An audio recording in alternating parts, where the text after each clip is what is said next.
pinahiyakin sikay na kurso na daan uray intoy nakamuyan magapulos di kaingasan bukas pangarigan mayamoyak simuglaan adang tumasat panliw-liwan pangganas kaodiyan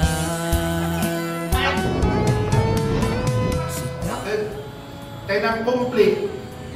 If you found the right person to be with you forever, you are complete. But if you did not find the right person in your life, then you are finished. So that's the difference. So I hope you found someone who will complete you. Mr. and Mrs. Limbani.